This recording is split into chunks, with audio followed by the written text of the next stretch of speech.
Hello, knitters. This is Barbara Benson. I am an independent knitwear designer, and I also make these videos for my channel, both informational and hopefully entertaining. Today is the follow-up video or the outtakes for my interview with Stephannie Tallent over Skype. Um, they are places where we kind of went off on tangents and just started talking. Most of it is mostly knitting related, but there might be a little extra stuff, but hopefully it's still fun. We really enjoyed having the conversation. If you like these video style interviews, I'd love to hear about it in the comments. And maybe if you have any suggestions as to who I could talk to, you just let me know so I can keep on doing these. So let's go. Hey, it's Barbara Benson here. Oh, no, I'm not going to do it. I'm going to do some... So, did anything fun or interesting happen? I know that you actually have to go to Craftsy to film this, right? Oh my gosh, it was such an awesome experience. I've done a class with Interweave, and so I knew I was fairly comfortable on camera, and I was able to do a couple episodes of Knitting Daily, so I knew I was actually kind of enjoyed it. And they made it so much easier than, even if somebody didn't enjoy it, they made it, I think, a really wonderful, easy process. Very cool. And they were just so focused on making sure that all I would have to worry about was just presenting the material and not anything else, that it was just a fabulous experience. It was exhausting. But it was a really, really great experience. So basically, you get there, you fly out like the night before, and I guess depending on where you were, I flew out the night before, and then they pick you up the next morning, and they take you to the studio, and you get a dry run with makeup, and you kind of set your step up, and you get to practice. They have so many people who you work with. They have like a talent person who will coach you and things on what you should be doing and not doing, and you get to meet, you have your producer, then there's the person who's actually operating all the computer stuff. I forget what his title was, but he was awesome. And then you have your camera person, and it's this huge, I guess it's only like 3 or 4 people, but it seemed like a really big team who was just focused on making life easy for me. Wow, it was really, yeah. And so it was a really great experience. The next day, we filmed about half of the class, and I guess Callie is leaving now. Do not make noise. And then the day after, we filmed the rest of it, and then the next day I just flew home. So it's 5 days total that I was gone, but 3 days actually doing stuff on set. And then practicing, of course, at night and reading through and, yeah. So you wrote scripts? Did they help you write the scripts? Oh my gosh. Yeah, you get several people help you with doing the script, and one person helps you get like all the content down. Well, actually 3 people. So one person helps you get kind of a general outline with some details, and that's what they pitch to the rest of Craftsy. And then once it gets approved, then you have your content editor, and you work through everything in depth, and then you get passed on to a different producer, and then you work with tying in like all the visuals and all those sorts of things, and then you go and you do it. So, but it was a lot of work, but it was a lot of fun. So it sounds very exciting. And I realized I had a talent. I realized that I did not know this was anything special, but I was told it was special. I'd never used a teleprompter before. And so that was part of it. You have to be able to you have to practice using the teleprompter. Oh, wow. And then I can teleprompt and ad-lib at the same time, which I didn't realize was anything, but I can do it without losing my place. So I was very proud of myself. They're like, wow, I can't believe you did that. Not everyone can do that. I was like, really? Really? So it's always good to learn you have a secret talent. Yeah. And I was like, geez, I wish it wasn't this old. Maybe I could do more TV stuff. But yeah, It was fun. How old are you? Oh, is that an appropriate question? Nah, 49, June 24th. That's not bad. You know what? One of the things, it's like, I have it written down and pinned up on my wall in my office. Julia Child didn't take her first cooking lesson until she was 38. Right. I mean, really. She didn't even start cooking until Yeah. she was 38. So Yeah. she didn't even start doing her first like TV shows until she was in her late 40s. So, it's not too late. Yeah. It's It's not never too too late. Yeah. No, there's always time. Yeah. I have one of my shawls. Somebody has knit it 9 times and No changed it way. every time. Oh my And gosh. one of them, it's insane because it's a crescent shaped shawl. Uh-huh.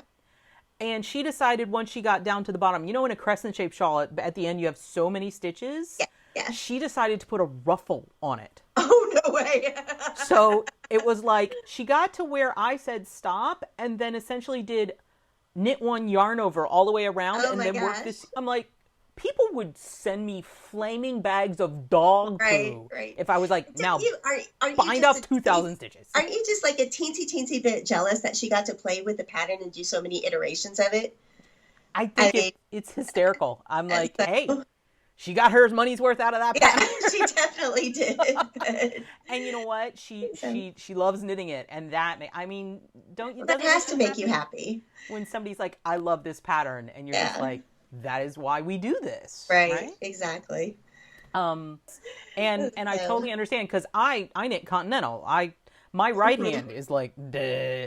I can't get it to do anything. I actually took a class. Can't remember who it was from. That was to try to learn how to knit with yarn, and it was called 2 colors, 2 hands, 2 ways. So it was not only that, it was knitting flat, and instead of flipping it over, learning how to knit backwards. Okay, yeah. Running both strands. It was. The only time I've knit backwards was when I was doing, this is again when I first got back into knitting a long time ago, and there was that, it was that entrelac. I forget what the shawl name was, but there was that really big entrelac. I think Lady Eleanor, was that Lady Eleanor, yes. I think it's something like that. Yeah, and I kind of played with knitting backwards on that since it, you're flipping it back and forth so often. Back and forth and back and forth and back and forth. So I'm not that fast at knitting backwards either, though. So kind of a, toss up, which is better for me. So the way you're holding your cat, I want you to start going like this. It's like, ooh. Actually, let's do that better. Millions of dollars. Millions. We can say the laser. Oh. Okay. I'm not ignoring you. I'm looking down at my notes to see if there's anything else. You watch Game of Thrones? We could talk about Game of Thrones. I do not watch Game of Thrones. I really, well, it's probably a good thing. So I read the books. Yeah, the show's finally passed the books. Yes, but I got to the point where I decided I'm not going to read any more books until either A, he finishes them, or B, he dies.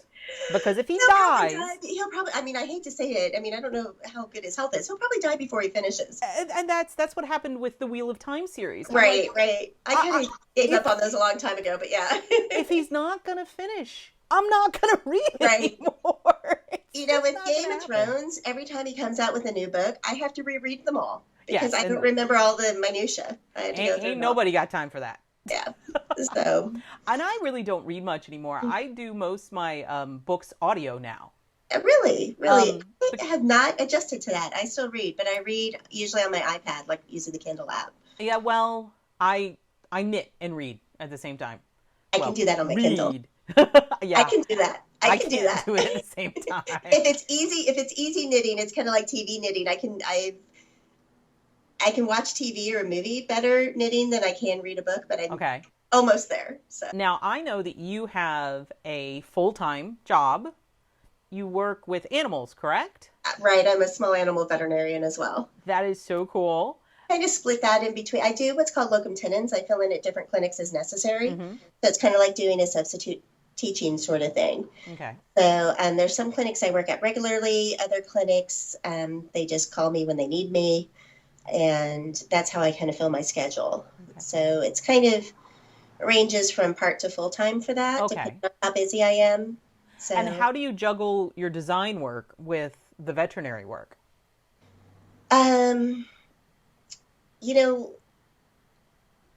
Knitting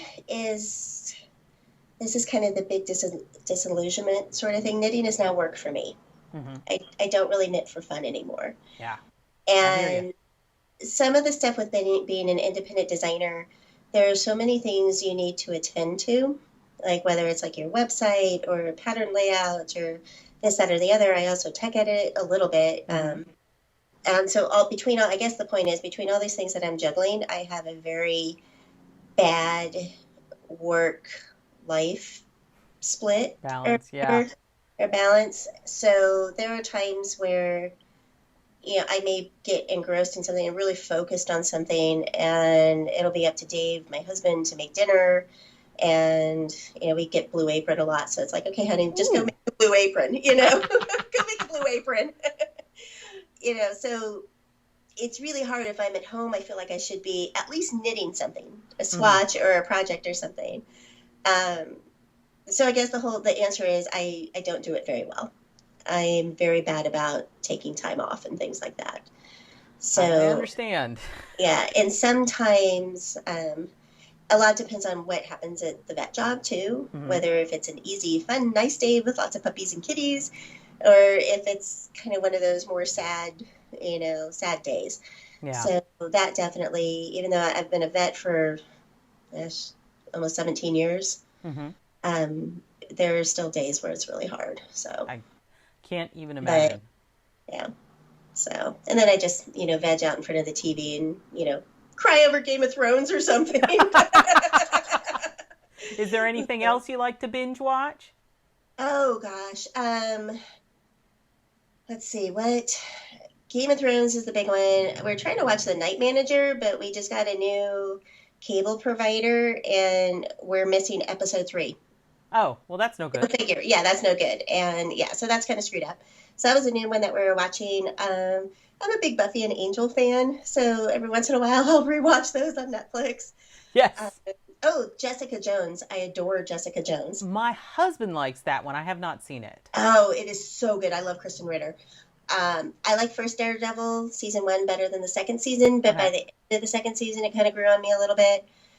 I was watching, it sounds like I watch a lot of TV, doesn't it? Well, you know what? I think most knitters do. And it's funny, I frequently see on Twitter people or Facebook or whatever, people popping up and saying, okay, I finished X series. Right. What's the next thing I can sit on the couch and knit to? And it's kind of why I asked you, because it's like, I think that this is really a knitter kind of thing. It's like, what can I just let go? Geeky about stuff. Outlander. Okay, I know a lot of people like that one. I did. I started reading the books about the same time the show came on, and I don't even know the titles because I kind of binged on the books as well. And I don't want to give away any spoilers, but it got to a certain part where I'm like, I'm kind of done with this for the time being, so I didn't finish reading all of those. Let's see, what else? Have you seen Bob's Burgers? No. Oh, you got to watch Bob's Burgers. What's that on? Oh, I only have Netflix, so it's on Netflix. I mean, so you can sit down and watch all of them in a row. Right. Yeah. It's an animated feature, and it's funny. It's just really, really funny. Yeah, we have Netflix, so I'll check that out. There you go. Yeah, Bob's Burgers when you run out of something to watch. Yeah. We kind of, it's embarrassing to say because we have Netflix, we do have, their cable includes like the, HBO and all that stuff. We have Amazon Prime because I don't know how I could live without Amazon Prime, which is kind of embarrassing. And they have some good shows too. We watched Transparent, which I really liked. I watched the first when I was I was using my sister's Amazon Prime. I think a lot of people do that. I think Amazon is okay with that because then they assume they're going to get you hooked. Yes, and I did. I watched that, and it was very good. I like Jeffrey Tambor. Is it Jeffrey Tambor? Jeffrey Tambor. He's fantastic in that. He's just a phenomenal actor. Yeah. Okay. Yeah. Well, we've gotten a little off track. I know. I can get totally geeky about TV and movies. We're not even going to go do movies. No. Yeah. No, we're not going to movies. Yeah. So you're coming to TNNA, right? Just for one day. I'm flying out on a Friday and coming back Sunday morning. Very cool. Well, from Los Angeles. It's a haul. I'm killing a day on either side for travel. And I was not planning on going, and I'm going to end up just crashing with a friend. Okay. At the house. He's in he and his he's in law school. His wife, they all live out there. Mm-hmm. He's at Georgetown. So apparently it is not too far from Cool. the conference center. Well, you'll definitely have to come by the Stitch Sprouts booth. Yeah, of course I will. Of course I And will. because that's where I hadn't mentioned actually, if you guys don't know, both Stephannie and I are paper patterns are distributed by Stitch Sprouts to your local yarn store. So if you want your local yarn store to carry our physical patterns, tell them to check out Stitch Sprouts. And that's why I said the booth. I actually have I'm sharing a half. Are you booth. exhibiting? Yeah, I'm sharing a half booth with Andrea Rangel. Let's see, you're fairly close, right? No, Are you driving or flying? I'm gonna drive because I got to bring all my booth stuff. You got to bring all the stuff. Yeah. It's gonna be like 10 or 12 hours. Ooh, ouch. Yeah. Okay. Yeah. So my travel days are actually shorter than yours. So. Yeah. So, but I'm going to be up there from Thursday till Tuesday. Right. Of course. So it's a longer period of time. Yeah. And I got to haul all the stuff and the gigas and everything and all the samples, and I'm putting all that stuff together. I'm going to be there early. I'd help you set up, but I'm not going to be there. So. It's okay. I'm sure between Andrea and I, we can handle it. Yeah. We all pitch in. Yeah. But I was looking at the interactive map, and we're like on the same aisle as Kelborn Woolens. Oh, fantastic! Which I know a lot of the stuff you've been doing. Yeah, the shawl we were talking about earlier is in their Fingering Cumbria, which is a fantastic yarn. It's a really nice one of those kind of heritagey, kind of crunchy yarn, but it's not itchy or anything like that. They're really, really neat yarn. And the colors, I mean, they have such good taste in their colors. They're really beautiful colors. I mean, kind of more, I guess, on the medium side, which is what I tend to prefer. I know you do some really nice stuff with color. You do some really nice color combination. Yeah, I love color too, but I tend to go for the quieter color combinations. Yeah, I'm like, I want all the color, like all the colors at once. Yeah. I love their stuff. But it's a new yarn coming out too. Ooh, exciting! Yeah, I think a Tweety thing. Ooh, I love Tweety. I haven't figured out. I also like the yarn that has like the little. It's like super Tweety. It's got like little bits and bobs. It's not quite to like art yarn, but it's got like little puffs. I love that. But how do you juggle? I mean, how do you figure out that? Because I'm really torn between loving to work with this wonderful warm alpaca and the fact that there's like maybe 5 days out of the year if I could wear something that's like full bore alpaca. I think the thing of it is that I've kind of given up on wearing any of it myself. I mean, once in a while I'll wear like shawls and stuff, because those are good for layering. The fingerless mittens are good if it's evening time. It can cool off. The other things I just enjoy making. So would you say you're a project knitter or a process knitter? Honestly, probably a combination of both, because I get to a point where I'm really happy to be done with it and I just want to be done with it. But it's not like it's more getting it done and finished and completed and getting it all ready to, present to the world, as opposed to, something that's just for me. Yes, so, I feel like once I master a technique, or once I get the stitch pattern down, then I've done that part of it, and then it's just like, okay, let's get it done. I think we're right on the same place. It's like, once I know that this shawl repeat is gonna work, I'm kind of done. Yeah. But I got mentally I'm done, but yeah. But you got to finish it up, and I think it's probably good. I mean, it's good for me that I'm like, okay, now I have to publish this pattern, because if I didn't need a finished piece to photograph, I don't know that I'd ever finish anything. You know what? If I was just knitting things for me to wear, I would probably be doing a lot of tank tops, a lot of like silk and linen and those sort of tank tops. But I also kind of have the whole like minimalist sort of thing going. So I try not to have a very big wardrobe. So it's, right there, that would probably stop my knitting. Or I'd make presents. I'd make presents for people. Yes. So. It's so much fun. Well, thank you so much for chatting. Thank you. This was fun. This was fun. And again, I'll put all of Stephannie's information in the the thing below the video. No. Show notes. In the class notes, the show notes. Okay? So, okay. You want to say bye-bye to everybody? Say bye. And I'd make the cat say bye, but he's off doing his thing. He's got stuff to do. Okay. If you enjoyed this video, please click the like button. And if you would like to be notified whenever I post a new video to the channel, please subscribe to my channel. Thank you so much.